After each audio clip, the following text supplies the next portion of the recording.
Hello, and welcome to a slightly rain delayed episode of The Upper Deck.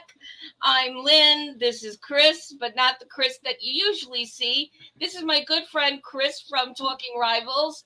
And Chris, thank you so much for joining us. Why don't you tell everybody a little bit about yourself and Talking Rivals? Lynn, thank you very much for inviting me today. Always love your show. Always love talking with you guys. I'm a co-host along with Patrick Trotty of the show called Talking Rivals. It's a podcast. Every week we put out a show, usually Monday or Tuesdays, and we discuss the Yankees. Patrick Trotty is a big Red Sox fan, so he covers the Red Sox. So we go back and forth, and we basically review the week before and preview the following week coming up and all the big news of both teams. And we get into also Major League Baseball. We get into the playoff races, pennant chases, all that stuff. We have a lot of fun. We do a trivia. Sometimes I give it, not every week, but most of the time I give Patrick a trivia question to make him think a little bit. So we have a good time with that. And you could catch us on Twitter at Talking Rivals, on the web, talkingrivals.com. Myself, CP7NY, Patrick Trotty at Patrick Trotty. And we just have a good time. It's just a fun, it's a good way to prove that Yankees and Red Sox fans can get along. Yeah. Sometimes. Absolutely, until they can't, right? Right, exactly. and boy, I can't wait for Monday and Tuesday shows because we're heading into Fenway tomorrow. Yeah. With our tail between our legs from the past 4 losses we're up to now, right? This is a big one in different weird ways. Yes. And let's just hope that Baltimore keeps schooling the Red Sox one more day. We need every possible loss from them. Sorry, Patrick. So let's start. Hey, Dev. Hey, Lori. Hey, Sunil. Hey, Jonathan. Thanks for hanging with us. The delay is all on me. I want to make that very clear. I had lots of intervention, and I still flunked. So thanks for hanging with us. It happens. Don't worry. This crew here, our chat family, they know that there's a glitch every week. I guess it's almost expected at this point. So hopefully that's out of the way before we even started with you all. And we are going to start the way we always do by putting up the trivia question of the week. So I'm going to do that real fast before we jump into a lot of things that need some discussing. So here we go from our friend Spencer. And as you know, you always get a story before the question. As the 2023 Brewers and Yankees compete this Old Timers Day weekend, we commemorate 43 years ago when they met up in an unusual postseason after MLB set up a division series as a result of the 1981 midseason strike. The New York Yankees won the first 2 games. The Brewers tied it up in Milwaukee. The series returned to Yankee Stadium for the winner-take-all Game 5. The Yankees would triumph. Remember when they did that? Winning 7-3. Long time. It's been a long time. So here's the question. Trailing 2-0, which Yankees hit back-to-back home runs in the 4th inning to give them the lead and propel the Yankees to the series win? 1981, I was alive. And even I'm having a hard time with this one. Yeah, that's a tough one. Yeah, Spencer went easy on us last week, and this week he's doubling down. So everybody in the chat, put up your best answers and mull it over. And as always, I'll share the answer at the end of the show. And Lori, yep. This is definitely how we start. Every Especially week. how the season's gone for us too. So right. Yeah, exactly. That's right. We're representing it. This whole season's the glitch. So it's been one big glitch. Yeah. And so speaking of that, then let's just before we talk about all the woes, let's talk about the wows of yesterday, and Old Timers Day. Chris, how'd you feel about it? I loved it. I love Old Timers Day every year. Even though they didn't play, an actual game, which is fine. It's just great to see all the old guys. Unfortunately, we're calling them old now, but it's just great to see them, especially the older guys too that weren't on the '98 team, and that's what they were celebrating. Yeah, and especially Derek Jeter, his first time on Old Timers Day. Hopefully, we see a lot more of him going forward, not just for Old Timers Day, but and it still brings a tear to my eye whenever I see these guys, and even the older guys too that I grew up watching. It's always great to see them.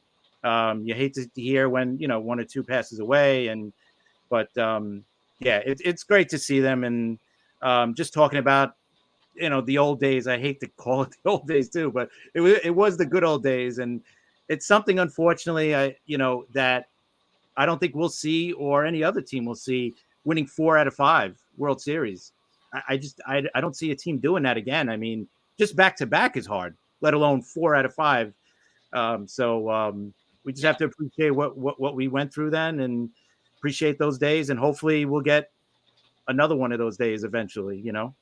Yeah, maybe next year. But for sure. And Lori, I was emotional as well, because it is the team of a generation, and it spanned a couple of generations. Those of us that froze and died in seats in the 70s and the dark 80s. This was the resurrection that we had been waiting for, and just to see them together, and Jeter was kind of funny. Did everyone notice how often he said that it's not Old Timers Day? That he's not an old timer, and Yeah. Well, you are, pal. I'm sorry to tell you, but Mr. Jeter. geez, you are, and there's Yes, nothing wrong with that. Wear it like a badge of honor, for crying out loud. exactly. Um, Absolutely. but one thing that struck me was the common thing I heard through most interviews with the 1998 team is that their philosophy wasn't about looking for winning the World Series. It was, and I believe this was Jeter's actual quote, winning one inning at a time. Yep. And inning, it was an inning by inning haul. And he would shout out in the clubhouse after games, 128 more, guys, 127 more, guys.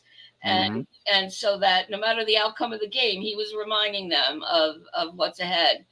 And, they obviously they kept their nose to the ground, but their philosophy was, take it minute by minute. And each minute is a new minute to do something different and better. And so kind of makes me wonder, the thing out there is that if they don't take it all, it wasn't a successful season. And so, let's talk about 98 as an example. What if it ended at 114 games for the 98 team? Would we be revering them the way we are today?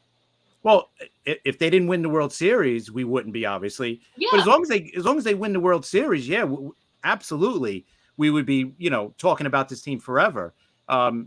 Because we're talking about that 98 team specifically forever, because they're considered not just one of the best, but the greatest team in baseball history. I mean, it's hard for me to say, that, this team would beat the 27 Yankees or, the 76 Reds, right? Like, it's hard because they didn't play against them, so we don't know, but they're definitely in the conversation for greatest team ever. And some historians are saying they are the greatest team. And I'm one, like, for that team, if they didn't win the World Series, it would have been one of the biggest busts or, upsets ever, because they were one of the greatest, or they were the greatest regular season team up until that point, right? So they needed to win that World Series. So I think there was so much pressure on them going into the playoffs, because if they don't win the World Series, it was it was for nothing, right? Like the Mariners a couple of years later, right? They won even more games in the regular season, and they choked against us in the playoffs. So, yeah. So, but it really just makes me wonder, though. 114 games at the time was, until it got, overtaken, like you just mentioned. That was a huge deal. That was a record. yeah. And we wouldn't be remembering that today. It just, I mean, obviously it confirms that that's our attitude. And it's not just a baseball thing, by the way. It happened with LeBron and the Lakers and as well. And look at Tom Brady, right? With the Patriots when they went undefeated.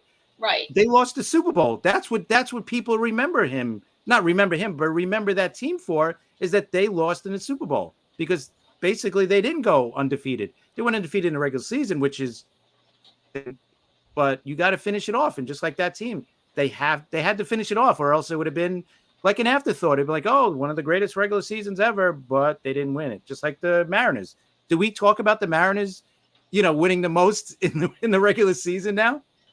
Not really, right? No, it might be something when they need more color in the booth and right. just toss it out there as a mention, but no.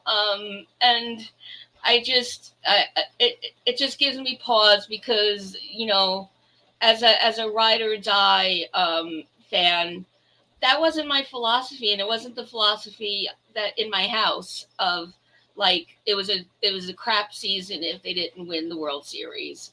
It would be, you know what? I'm watching every game until the last out regardless of if they've already, and I will do that this season when Right. there's no chance. Me too. And I'll still be rooting until the end. And so this kind of doesn't jive. It's two philosophies or, viewpoints that bump up against each other. But I know that that's the culture, and we always say that's the Yankee way, when in truth it's not just the Yankee way. It's across sports, like you just mentioned. Right. And you know what? The ultimate goal obviously is to win the World Series. That's obvious. But like last year, we made it to the ALCS. We were one of the final 4 teams in the league, right? So was it a total, was it a total failure last year? No, it wasn't a total failure. Yeah, we didn't get to the World Series. We didn't win the World Series, but we still got to the ALCS, the Final 4. I mean, that's still pretty good. What do I want to see them win the World Series more? Yeah, of course. But making the ALCS, wouldn't you rather be in the playoffs this year than not? Then we're probably not going to be in the playoffs this year. I'd rather be in it, have a shot, and who knows? Like in the playoffs, we've seen it. We see it every year, right? One team last year, the Braves, they went in as like a hot team, really good team, and then they get knocked out quick. So it happens. And playoffs are the playoffs. Again, we're not going to see the 4 out of 5 World Series championships again. I just don't see it for a while. No, and it's especially hard to see given what the season we've just experienced, and the fact that we've been waiting since 2009. Yeah. So it seems all the more elusive each season. Yeah. And now, and I know that we're still, a lot of us, and including me, still wish that we could see the old timers on the field. Mm-hmm. But what was really evident to me this year more than ever is that the general feeling appears to be that they just can't anymore. Even the core 4 guys during their Q&A. Talking I think about Posada admitted he goes, I can't even throw a ball right now. My shoulder's that bad. So exactly. And when Kay and Paulie interviewed Mo in the booth, Mo's like, it would take me months to even think about, throwing a pitch. Right. And they look great too. That's the crazy thing, right? They look like they could play again. Yeah, I think Tino has a picture of himself in the attic aging because Tino looks exactly the same. Right. But that was a Dorian Gray reference, excuse my literary reference. But yeah, and imagine like Willie Randolph then or Bucky Dent. I think I've come to terms with they just want to remember, as why as why we revere them all so much. Agreed. Can't blame them. Yeah. Can't blame them. Yeah, and you're right, Lori. Paulie is ripped and he could play. Yeah, I'm sure he looks really good, man. You could tell. I'm more You than don't have the dad gut, at all. at all. And I'm more than confident that he could lift 3 water jugs. Yeah, exactly. Off the cooler, throw them over the left field wall from the dugout, for sure. But and I think there's others that looked quite, in good shape as well. But they don't, even though it's for fun and whatever, they don't want to run the risk or even risk getting injured at their age. Exactly. That's the bigger thing. Right. Exactly. So anyway, it was good just to see them and especially to see the 98 team back together. And so it always brings up all the feels. But you know what else brings up all the feels?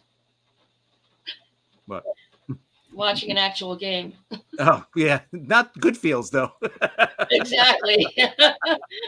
Yeah. It was a really quick segue into it. But all right, so let's get the elephant out of the room. Let's talk about Sevy for a quick second. So, yeah, gone for the season. And I don't know about you, Chris, but I was not surprised, but really just disgusted at the immediate reaction from a lot of people was, get him out of here. He's done, send him out, don't renew, blah, blah. Not even a beat, I mean, even from Brendan Cuddy or Cuddy, or however you pronounce his last name, his tweet just said he's just lost a lot of money. You think that's what he's thinking about right now? He was still crying when Meredith interviewed him hours later. Right. It's sad, but listen, this is a business, right? And that's what they're going by. And trust me, I'm sure Sevy is crying because he can't finish the season, but I'm sure part of it, or a big part of it, is that he's crying because he can't finish the season and kind of show that, hey, I want to get a multi-year deal, because he knew if he had a big year this year, think about if he had a good year this year, like a really good year, he was going to make some big time money as a free agent. And there's not many good starting pitchers on the free agent market. So his price he still might get a multi-year deal because there's not many good starting pitchers out there. And, even though he hasn't pitched a full season in 5 years, he still might get a multi-year deal from a team, right? A team might say, hey, you know what? I'll take the chance because we know if this kid is healthy or this guy's healthy, he'll do fine. But yeah, I felt bad for him because I know that's what, listen, it's a business first before a sport, unfortunately. It's a business. And he knows he probably lost a lot of money. He's still going to get a lot of money, but he lost a lot of money as well. Right. And I don't mind ever being called soft. No, that's okay. It is what it is. Yeah, Trust me, David Wells could call me soft as much as he wants. No. Anywho, let's not go there. I'm not, but I couldn't. That's the extent of it. But the thing is, I can't help getting a little sentimental. I mean, we love having our homegrown players, and this guy's been with us since he was 16. This was like Dominguez, and so it's sad to see, and I think it's safe. It's not even throwing down a prediction. I don't see the Yankees signing him at free agency, and he's out and elsewhere. But the question then becomes, who's going to be filling these slots? Montas is hanging in the wind somewhere, probably, hanging out with Ellsbury wherever he is.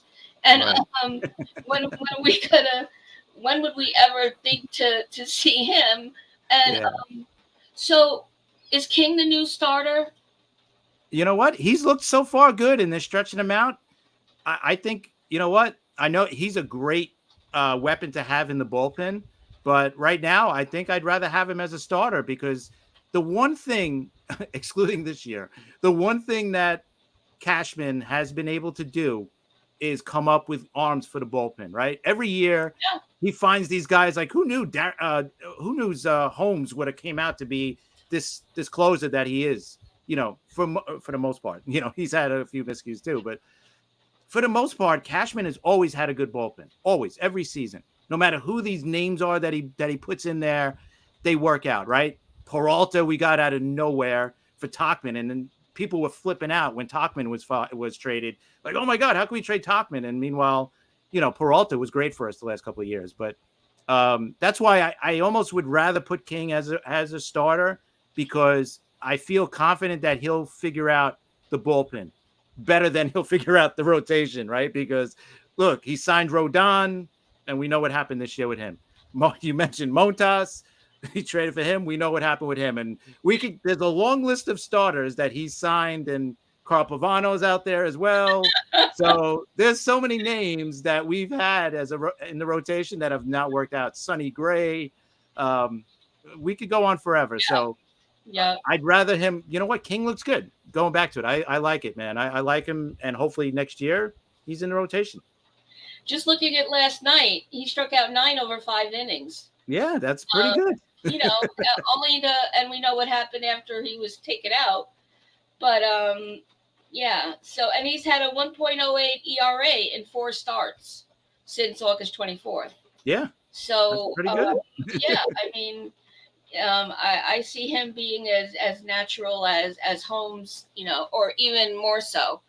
I see him sliding into it a little bit easier than Holmes did. Right. So then, if that does happen, Sunny Hill, how you do go on. We're going to keep going on with these names, I think. We'll be that's a whole other show, I think. We should. Right? Be a great show. Starting rotation busts by Brian Cashman. Yeah, that'd be a great off-season show, Keneal. Your invite's in the mail. Yeah. So then here it begs the question, who's our closer right now? Because, gotta be Holmes, right? It's not Lowe. Yeah, I'm thinking it's Holmes. And if he's not traded, I would think he's the guy for next season. A really good one is the free agent this year, Hader, right? From the Padres. He's really good. He's a free agent. Are they going to dip into the free agency pool and sign him? I don't know. I don't think so. I think they'll go with Holmes. And, the big thing was Cashman was at that Japanese players. Yeah. I don't want to say his name because I'm going to butcher it. So, yeah, that sounds good. Yeah. He was at his start. So that he's kind of showing his hand there, right? I mean, he went all the way out to Japan with a couple of his scouts. So that kind of looks like he's showing his hand where he's going to go in free agency, at least in that side, but. Right. And there's a draft lottery coming up as well that the Yankees are going to qualify for, since they're at the bottom of the pile, right? They have to, well, here's the thing. If they finish in the top bottom 7 or top 7, whichever way, picks 1 through 7, they're protected because remember, they went over that salary tax threshold that the penalty is you lose 10 spots right in the draft. Now it's protected if you finish in the top 7. Or bottom 7, whichever way you want to look at it, right? Picks 1 through 7. If you finish in there, then you're protected. But outside of that top 7, you're going to lose 10 spots. So if they're in 9th, let's say the 9th worst team in the league, then they're going to lose 10 spots and they'll go all the way down to 19. So keep that in mind. So right now, looking at the standings, let's see. Are we higher than 9 by a lot? I think we're right there probably, but. We're probably 1, 2, 3, 4, 5, 6, 7, 8, 9, 10, 11, 12. Oh. We're probably like 12th. Oh, that makes sense. So we're not there. Yeah, okay. We're not. We're bad, but we're not that bad, I guess. If you want to first team yet. No. We still got a little hard work to do to get there. Maybe you never know. They're working hard at it. Hey, we're playing Boston. We haven't played them well, so that could be 4 losses here. So let's hope not. But yeah. So speaking of Boston, looking at the standings here, And I'm just going to remind everybody, because I'm mean, I'm going to show it. You might as well suffer with me visually. There you go. So here we go, guys. Right. So heading into Boston. This is obviously before today. Um, look at our E number and Boston's E number, and That we have doesn't look good. no. It does not look good, and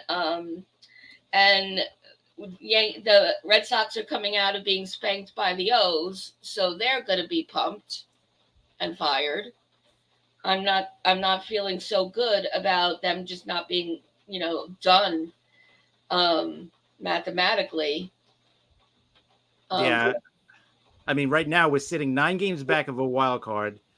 Boston's only 7, but if you hear us talking every week on Talking Rivals, we both basically the same. It's almost like every week is okay. We have to have a good week this week, or it's done. Right? I've been saying that for about a month, and they've been like, after last week, you thought, oh, okay, maybe, right? They swept Houston, 3-4 against Detroit. We're feeling good, right? And now back to where we are now. So, but again, I think this series coming up, right? I think it's 4 games against Boston, Monday through Thursday. Basically, whoever wins the series, I would think still has a shot at the playoffs. The one that loses the series, like if we lose 3 out of 4, or God forbid get swept, we're done. Like we could just stop playing all the reserves, start playing, whatever. But we're done. This is our last shot. You know what I mean? This is like, yeah, this is it. It sure is. And they come back and it's Toronto. Yeah, exactly. So if we could imagine if we swept Boston and then we got Toronto coming up, then, okay, maybe we got a shot. At least if we sweep Boston, at least we'll get out of last place of the division. Look at it that way. That's the good thing. If we don't, we're still in last. Yeah. Okay. There you go. Okay, glass half full guy. That's it. I don't know what else. That's all we got. Hey, I like. That's all we got, Lynn. I need you on speed dial, obviously. So, but I'm gonna go glass half empty for a minute. Let's talk about Rodon. Exactly. At this point, you know what? He's been so bad, and he was hurt early on, and he just doesn't seem right. At this point, is there any reason to start him anymore? Right? I would just sit him for the rest of the year. Let him get ready for next year's spring training. Bring up another kid, whoever you want to bring up, whether it's Beater or whoever you want to bring up. Bring somebody up and let them pitch. This guy, he's just not there, and has it gotten better all year? No. I mean, he's been the same not great pitcher since the beginning. It's basically batting practice when he pitches. So I'd rather see one of the kids come up and let them throw some innings, Yeah, and I was reading a tweet from New York _ Evil Empire, and he says, "Is it crazy to say Carlos Rodon's performance this season has been more disappointing than Severino's, given the circumstances?" And comparison of the stats showed exactly that. And so I don't know. Yeah. It's close. They've both been very disappointing. At least Severino, like his last few starts before, he got hurt, he was starting to, improve a little bit. So there was something there. We have not seen anything out of Rodon this year. So I'm going to say Rodon was the bigger disappointment, right? Because he had the bigger, big free agent signing. Oh, this guy's going to line up right behind Cole as our number 2 and all this kind of stuff. And he's not lived up to any of that. At least Severino showed a little bit of life at the end, his last 3 or 4 starts. Drew Thorpe, yeah, why not, right? We may as well. At this point, we may as well. They can't do any worse than what Rodon has done. So I'm all for it. I am all for giving these kids a shot. Yeah. And I'm with Steve. Hey, Steve. Good to see us. Hey, Ally. Good to see you also. Yeah. And, they're starting to spend options like mad money right now, too. Crooks up and down. The other one up and down. I'm exhausted from yesterday. Yeah, no, it's frustrating. This is like we haven't had a year like this in a long time, and some of these Yankee fans have not experienced a year like this. Like we have, unfortunately, right? Because we've been fans for a few more years than some of the fans out there. So we've seen some bad seasons, right? In the 80s and very early 90s. We've seen seasons like this. So, but yeah, it is what it is. I mean, this is one of those years. Hopefully it's not going to be more than this year that we're going to talk about this kind of a season. Hopefully this offseason, Cashman makes the right moves. I have zero confidence he will, but I'm hoping that he does and we can rebound next year. So, but we just got to basically take our medicine this year, and deal with it. And that's it. Yep, that's it. And yeah, Cole, if Cole doesn't get the Cy Young, I don't know. I'm like bittersweet on it because I'm rooting for him obviously to get the Cy Young, but I'm going to feel like we just wasted a year of Gerrit Cole winning the Cy Young on this season, So it's like I feel both really happy for him, but I'm really frustrated at the team because we wasted this kind of a season on look at what the rest of the team has done, just garbage, and this guy's going to win the Cy Young and it's going to go to waste. Yeah, it is. It is, and that's got to suck, in Gerrit Cole's head. It's just what could have happened, and if it doesn't happen, I just hope he's not in that position, and that he gets it. And yeah, Li. He was the GM of the '98 team, right? Yeah, but everyone wants to credit Steinbrenner and Cashman when it wasn't them. It was really, Stick and Bob Watson, really the ones leading the way. Right, they put it together. But, Cashman, but you got to remember, Cashman was at that Japanese players game, I think the day before. So I think that's why he wasn't there. Probably he was coming back from Japan, or I think he stayed for another guy's start. I just seen on Twitter today, like he stayed for another guy's start. So listen, I'd rather him be over there than be at this event. I'll be honest. Yeah. At least pretending to do his job for optics. There you go. Exactly. Make it look good because you're not looking good right now, Cashman. We're a great pair. I'm going to keep being the half empty glass. So let's talk about a glass that's full, I think, for both of us, and it's The Martian. So here's a great stat from Sarah Langs. Jason Dominguez is the youngest player since at least 1901 to homer in at least 4 of his first 7 career games. Nobody else as young as him even homered in 3 of the first 7 games. I tell you, these kids, Dominguez, Pereira, Peraza, Volpe, all these guys, if they don't, I'm not going to say just hit, but, if they don't produce, it's like Cashman's got nowhere, like he can't just start spending money on players. He needs these guys because this was the plan, right? This was his plan to rebuild, how the 90s team was built with a young core coming up. This is what he wanted to do with these kids. He wanted to rebuild a young core to come up and, and have the same success. I'm not saying they're going to be the same players. Trust me. I'm not trying to say that at all. I'm not saying Dominguez is going to be Bernie or Volpe is going to be Jeter. Wells is going to be Posada. I'm not saying that at all, but they got to produce or else Cashman's, big plan is going to be no plan. So all these kids got to work out. And so far they look pretty good. Pereira, not as, we haven't seen him hit yet. So, but give him time. You never know. And, Peraza's had his moments offensively. Defensively, he's great. I love him as a third baseman, second baseman, short. He could play anything. But we have to start seeing these guys hit. And Dominguez so far looks great, right? Center fielder next year. 100%. What's that? And meanwhile, Cabrera is fading into the shrubbery like Homer Simpson lately. And because he's been flickering. And so I'd love to see him come back, and I know he wants to see himself come back. But I got to ask you, going back to Dominguez for a minute, what the hell was going on in the outfield towards the end of the game yesterday? It could be a miscommunication with these guys. They're just he's a young kid. He's got, listen, I don't want to kill him for, No, no, but Stanton beat him to a ball. Yeah. Crying out. Yeah, no. we could beat Stanton to a ball. I understand that. So I maybe would. he didn't get with a cane. I right. would. No, I'm with I would have taken my cane and gone here. right. Yeah, that's basically Stanton. So no, I agree. I don't know.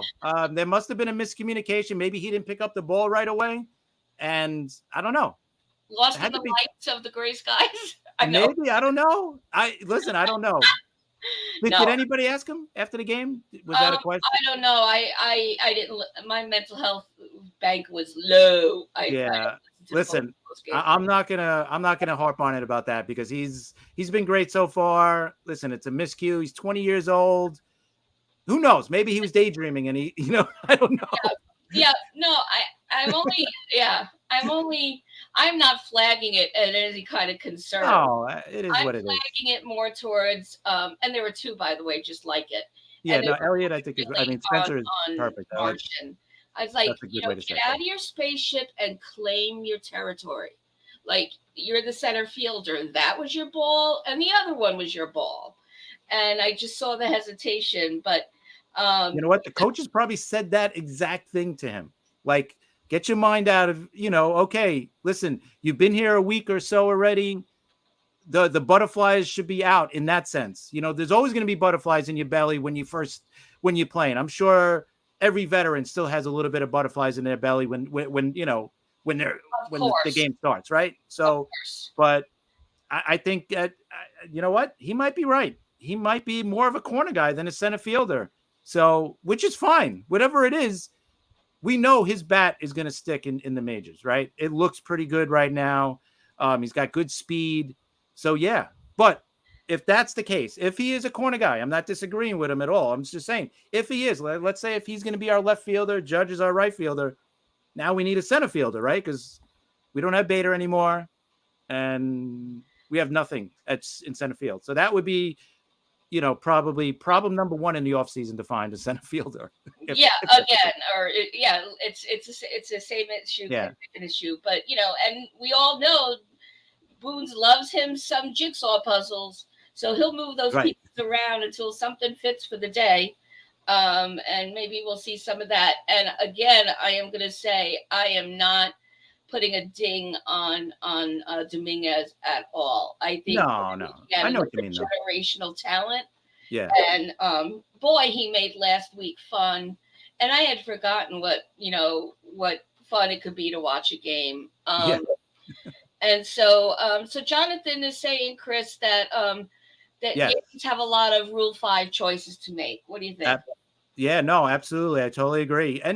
But that's a good thing to have, right? That we have too much talent down in the minors. And that's really become a problem the last couple of years. We've had a lot of guys that were on that Rule 5 bubble that, are we going to keep this guy? Are we not going to keep this guy? So I think, there's going to be a lot of tough choices this year. Again, we're going to lose a lot of good players or, good prospects, I should say, in the Rule 5 draft, without a doubt. I think we're going to lose probably 3 or 4. Sounds like a lot. It doesn't sound like a lot, but I think we are going to lose that much. So, yeah, I mean, it certainly seems like we want to see some switch ups anyway and some movement, for crying out loud. Yeah. And speaking of movement, anyone see today's call ups? So we have Matt Bowman and Anthony Misiewicz coming up. Missy Witty. That's not a good start for this guy. He missed already. Thank God he's not a hitter. Sorry. From AAA Scranton. Bowman, we know Bowman, he's a right-handed, and I'm just going to call him Tony Miss. Is a lefty. So they've been called up, and the two optioned last night back down were Crook and Maraschino Cherry Marinaccio. And they've both been back and forth a bit. So I'm not sure how much more they're going to be doing that. Yeah, not expecting much from either one. So yep. So we always end with the answer to the trivia question in the week of the week. But Chris, what are your last thoughts? What do you looking at? I don't know if we'll see a game today. Right. But what are you looking to for the week? Hopefully they show a little bit more heart and a little more initiative, whatever word you want to use, in the games against Boston, right? When they played them at home a couple of weeks ago, I was actually at the game with Patrick, and that was the game that they actually almost won, the last game. But they showed no life in that series against Boston. And at home, I said it, if they don't show life in this series, then you know what? You may as well pack it in, because if you can't show life against Boston at home, then you're done. And again, have some pride, show up for these 4 games against Boston. You know what? Take 3 out of 4 against them. Try to go for the sweep. One last shot. Maybe get out of, like I said, if they sweep them, they'll be out of last place in the division at least. They're probably still not going to get the playoffs, so I'm not even thinking about that. But try to at least get out of last place out of the division, right? At least that. Come on. Yeah. Show some heart here. So that's what and just, and the continuing, progression of like Dominguez and Pereira. I want to see what happens these last, 2-3 weeks of the season. Can these guys show more? I want to see if they can make it. I'm sure that the team is like, do you guys have what it takes to be on that opening roster next year as a starter? Is Pereira going to be our left fielder? Dominguez, maybe he's going to be our left fielder and someone else is going to be our center fielder. And the big question to me is going to be this offseason. We've been talking about it for how many months now, is with Torres, right? Are they going to trade him? Are they going to sign him to an extension? Are they going to keep him and just maybe trade him I don't know, but they got to figure it out, because, Peraza also, like, what are you going to do with him? Is he going to play second if they trade Torres? If they don't trade Torres, is he going to be the third baseman? Is he going to be trade bait? So right. There's going to be so much to talk about. So we're going to have, even though it might not be good stuff, Lynn, we're still going to have a lot to talk about with the Yankees. Listen, I'm not even halfway through my notes, and I'm looking at the time and saying, yes, there's going to be, you would think we'd be slowing down since the team has been slowing down all season, but no, it's really just always so much to talk about. And LI Yankee King agrees, though, that, and I don't think it's so much of a hot take. I think, right. Yeah, they're letting the kids play, and they have the best audition of their life right now. They could walk in. Totally agree with that. Chests puffed out, and knowing they're good. And so I just hope they probably want to get to 500, right? That's probably what they want to get to, and out of the, and out of the basement, I'm sure that's what they want to get to too. I think that's their goal right now, to get to 500. To stay at 5 or above 500, and just get out of the basement. I don't think they want to finish in last place in the division, right? So I think that's their immediate goal. After that, it's going to be like, hey, if we win some games here, maybe we'll get back into the playoff race, because we said it earlier. We got Boston, they're in front of us. Then they got Toronto, and they're in front of us. So if they could run off 7, I'm not saying they will, but what if they run off 7 in a row against Boston and Toronto? Yeah, we're going to be back in the wild card. Yep. Yeah. It would shock me too, Lynn. Trust me, your face was how I would feel too. I'm for it. Yeah, I'm all for it too, but I'm sure that's what they want to do. But can they do it? I don't know. Yes, they can, but will they? They can. Right. I mean, we the kids alone can at this point. So yeah, I'm all for it. Let's pray that into existence, everybody. Yeah. So let me wrap with the answer to the trivia question. So, and thanks again, Spencer, for it. We're talking about the 1981 division series between the Yankees and the Brewers. The winner-take-all Game 5. And the Yankees ended up winning 7-3. When trailing 2-0, which Yankees hit back-to-back home runs in the 4th inning to give them the lead and propel the Yankees to the series win? Wow. Anyone? I didn't see any guesses in the chat. That's a tough one.